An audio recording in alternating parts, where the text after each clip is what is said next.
So then he says to him, he says, "For Ragnarok," more like Boa. Who the fuck is this? Oh yeah, the Squid Game's right. Well, just like everyone on the TV show, I'd completely forgot about that after a few weeks. But wait a minute, didn't we make that video months ago? How have you survived this time?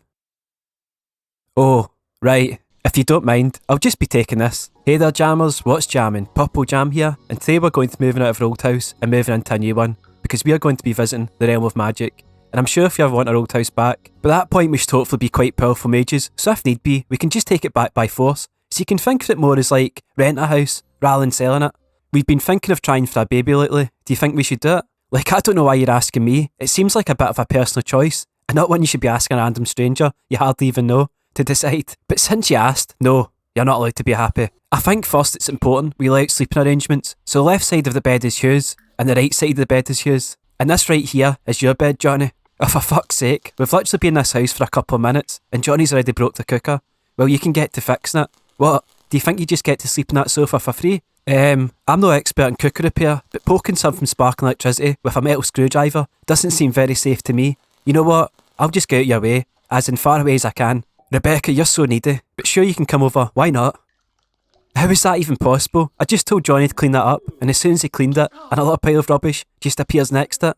What did you do? Just scoop up the rubbish and then throw it on the floor next to you? This is so painful to watch. They've actually been trying to cook for hours. At least we know the answer to the question, how many idiots does it take to cook a meal? It's over 2 anyway. It's just lucky this isn't my cook-off challenge from the Squid Games video, because one of you would definitely be the one eliminated. Hey, less moaning, more cooking. What did I pay you for? Oh yeah, that's right. I'm not paying you at all.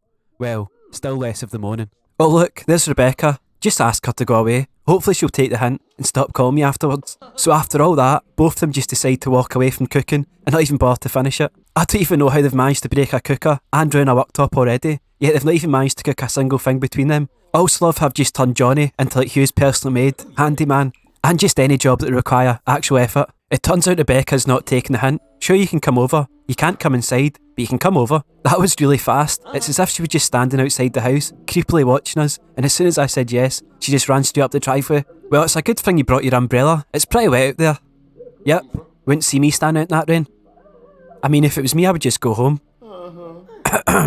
Take the hint. Well, now that we're settled into the neighbourhood and Rebecca's gone, I think it's about time we went out and learned some magic. And it would help if I was in the right place. I thought we were already in the realm of magic, but it turns out this is just a little town that takes you there.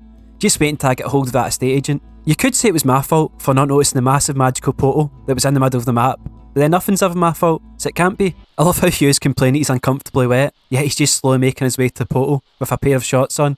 I mean, Johnny literally ran full speed with an umbrella up to get here. To be fair, Johnny is dressed for the occasion, although he seems more interested in his phone than the realm of magic.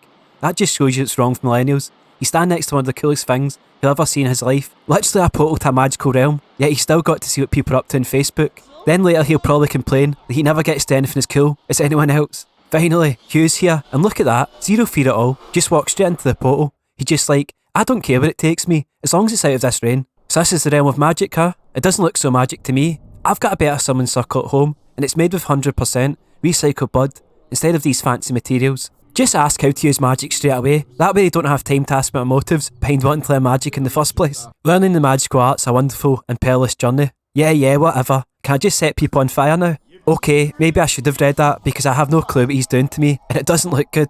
In order to bestow the gift of magic upon you, I will need 7 magical motes. 7? That means I'll actually have to put an effort. Can we not negotiate, say like 2? Maybe even 3 motes? Fine, I'll collect your stupid motes. Now I see why you're charging a full price game per expansion pack. I mean, this gameplay is absolutely amazing. I've got Hugh collecting all the nice easy ones around the castle, and then all the ones away down here. Hugh's like, Johnny, be a dear and get those, would you?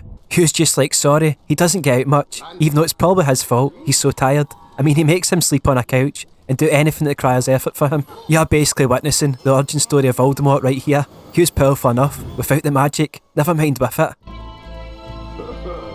Especially if that menacing music and evil laugh, like they should know right there and then they've made a grave mistake. Hugh's just looking at the book like, what? I actually have to learn and master spells? That just sounds like more effort. Johnny just looks like he does not care at all about becoming a mage. He's just like, dude, I just want to go home. So one of the ways you can learn new spells is through sages. So Hugh's tactic is just to suck up to the sages and use his power of persuasion to get what he wants. Wait, where's Johnny went?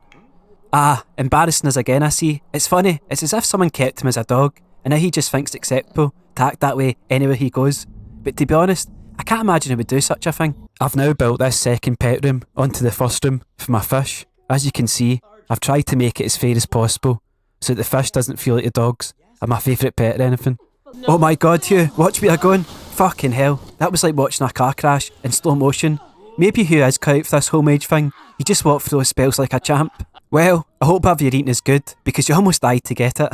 I've now just resorted to flirting with one of the sages to try and get spells. I just hope they don't have any rules against teacher-student relationships in this realm. I've also noticed that the different sages have different types of spell styles, and this is the Sage of Mischief, which is why I've decided to target her specifically. True love, built on what you can get with the other person, just like in real life. Wait, where does she think she's going? Quick, Hugh, follow her. Well, that's the creepiest sentence I've said in the last hour. In case you're wondering where Johnny is, he's still up here, just chilling. Great, now Hugh's sleeping. These two must be the worst mages of all time. They're like the Ron Weasleys of this universe. No matter what time it is, they're just like... It was exhausting, Harry.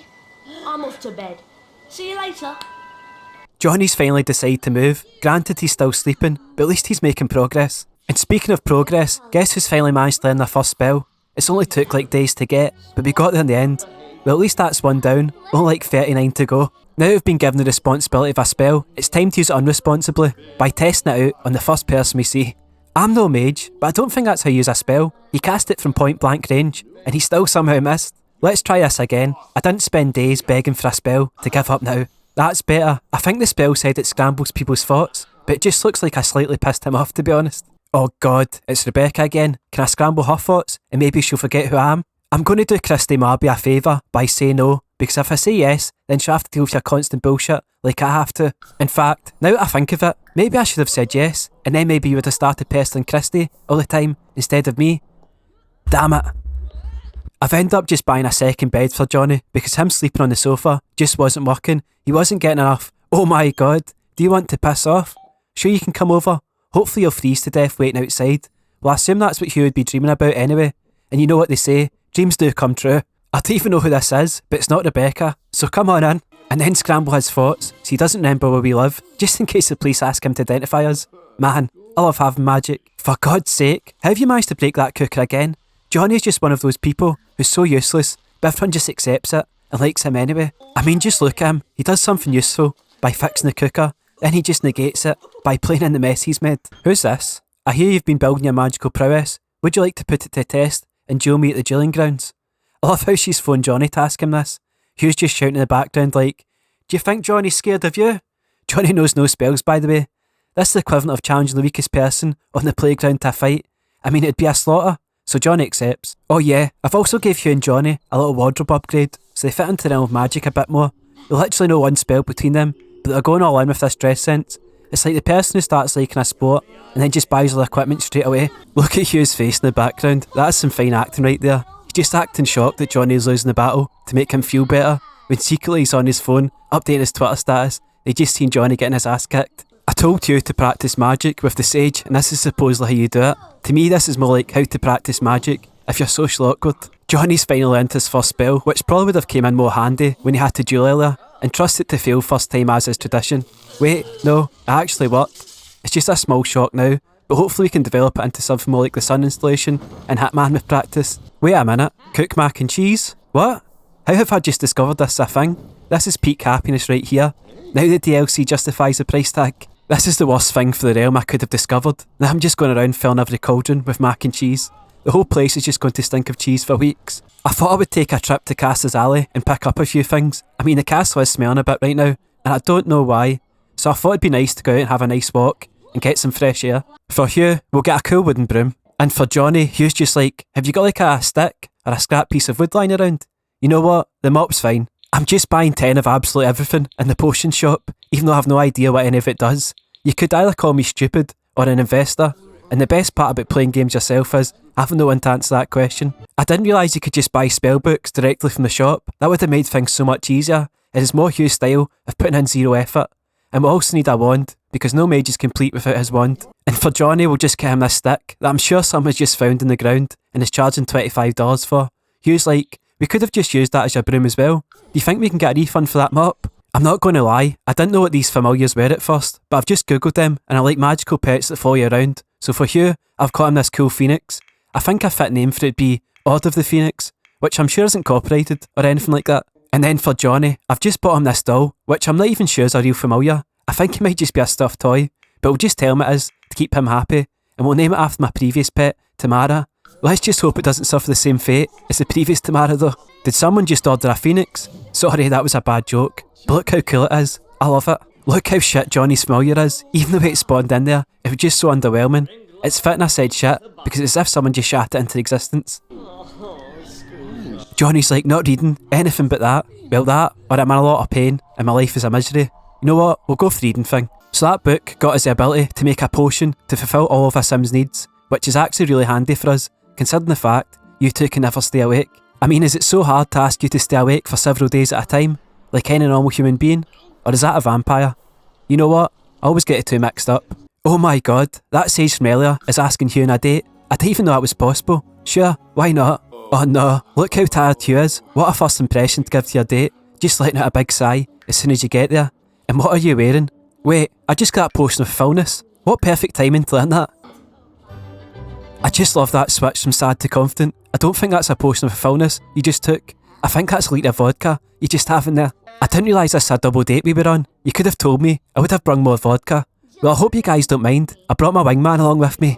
This is like a date you would go on when you're like 10 years old. Just the two boys sitting together and the two girls sitting together, waving at each other.